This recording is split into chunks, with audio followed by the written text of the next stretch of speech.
წულუკიანის კომისიაზე გამოუცხადებლობის გამო დაწყებულ სისხლის სამართლის საქმეზე დღეს თბილისის საქალაქო სასამართლოში ოპოზიციონერი პოლიტიკოსის კოალიცია ცვლილებისთვის ერთ-ერთი ლიდერი ზურაბ გირჩი-ჯაფარიძის სასამართლო პროცესი გაიმართა. სხდომაზე მხარეებმა შესავალი სიტყვები წარმოთქვეს. ადვოკატ ირაკლი ჩომახაშვილმა მოსამართლესაც მიმართა და უთხრა, რომ მას აქვს შესაძლებლობა შეაჩეროს სისხლის სამართლის საქმის განხილვა და მიმართოს საკონსტიტუციო სასამართლოს, რათა დაადგინოს შეესაბამება თუ არა საპარლამენტო კომისია კონსტიტუციას. მისივე თქმით, დაცვის მხარეს სურს საქმე რაც შეიძლება მალე დასრულდეს, ამიტომ შემდეგ პროცესზე სავარაუდოდ პროკურატურის მიერ წარდგენილ მტკიცებულებებს უდავოდ ცნობენ.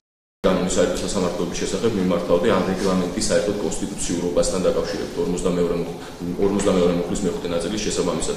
Თქვენ გაქვთ საშუალება, რომ გამოიყენოთ ეს კონკრეტული ნორმა, შეაჩეროთ ამ სისხლის სამართლის საქმის განხილვა და მიმართოთ საკონსტიტუციო სასამართლოს და იდეოდ რამდენად არის პარლამენტის რეგლამენტის კონკრეტული გადაწყვეტილება, პარლამენტის რეგლამენტი ამ შემთხვევაში და რეგლამენტის თანახმად მიღებული გადაწყვეტილება, რომელიც წარმოქმნილია სისხლის სამართლის საქმეში, შეესაბამება თუ არა 52 მუხლის მეხუთე ნაწილის დებულებებს.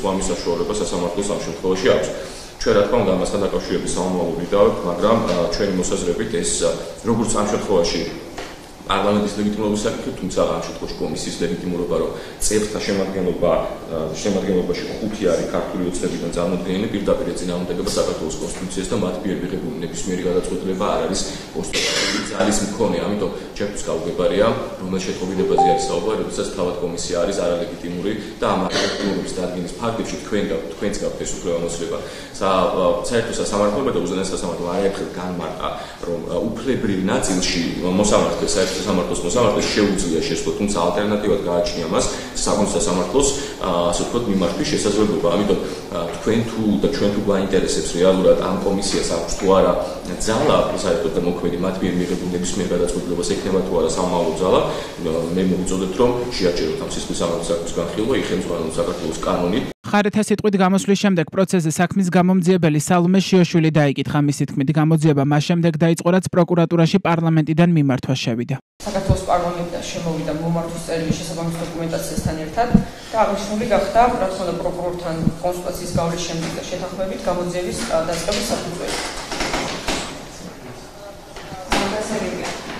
უშუალოდ მესმეერეს გამოძიებულ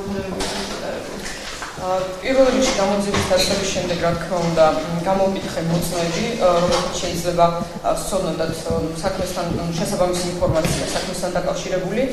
მოწმეების ჩვენების შემდეგ მიღებული ინფორმაციის საფუძველზე უკვე შემდგომ მივუყევი და ჩავატარე სხვადასხვა საგამოძიებო მოქმედებები, როგორიცაა ინტერნეტ ბილბორდების დათვალიერება, თავად ბატონი ზურაბ გირჩი-ჯაფარიძის სოციალური ქსელების დათვალიერება, პარლამენტის ოფიციალური გვერდის დათვალიერება, ასევე ინფორმაციის გამოთხოვა მოწმის ტელეფონიდან და ვიდეო პორტალ YouTube-ზე და სხვადასხვა ტელევიზიით გავრცელებული ინფორმაციების დათვალიერება, მოძიება და ასე შემდეგ.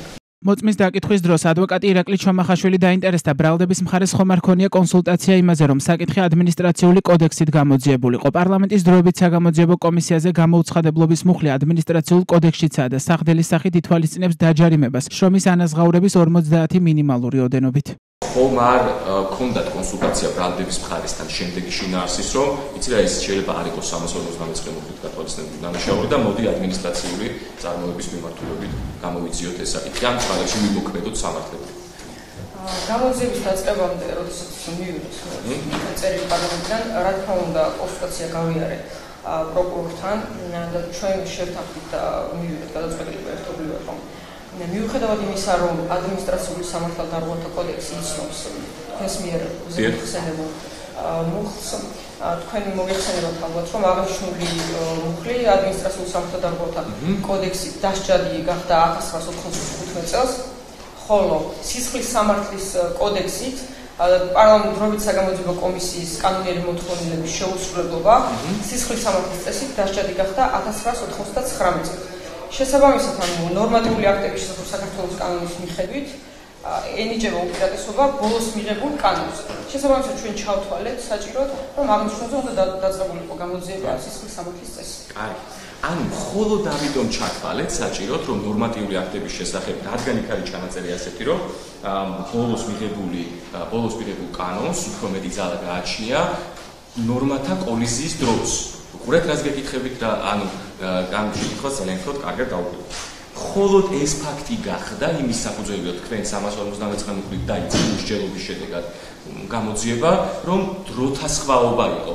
დანარჩენს არ ხდიდით სადაო. ნორმატიული აქტების შესახებ საქართველოს კანონის მიხედვით უპირატესობა ენიჭება უფრო ახალ მუხლს ვიდრე ძველს, შესაბამისად კი ეს გახდა საფუძველი იმის, რომ მიიღო გადაწყვეტილება. თქვენთვის ცნობილი არის თუ არა, რომ კი ნორმატიული აქტების შესახებ კანონი არსებობს, მაგრამ კონსტიტუციაში არის ჩანაწერი კანონიერების პრინციპის შესახებ, მათ შორის კონვენციის მე-7 მუხლის პირველი ნაწილი. ანუ მე თუ შევალ ადმინისტრაციულ სამართალდამცავებელთა კოდექსში და ნახავ, რომ იქ არის ის ნორმა, რომელიც გულისხმობს შეუსრულებლობას, და მე გამიჩნდება განცდა, რომ ეს ნორმა არის მოქმედი, ხო მოქმედია. აი ამ მიმართულებით, ხომ არ ჩაგიტარებიათ გამოძიება, მაგალითად ხომ არ შესულხართ მაცნე გოუჯიზე და აგინახავთ 173 ტერცია მუხლი და დაგირთავთ ამ საქმეზე. ამ შედარების პროცესში ვინაიდან გამოძიება დაიწყო სისხლის სამართლის წესის 353 მუხლით, გამოძიებამ არ ჩათვალა საჭიროდ, რომ აღნიშნული ადმინისტრაციული სამართალდამცავებელთა კოდექსიდან ამოგვეღო ეგ კონკრეტული საკითხი და დაგვერთოს სისხლის სამართლის საქმეს, იმიტომ რომ სრულად არარელევანტურია გამოძიებასთან.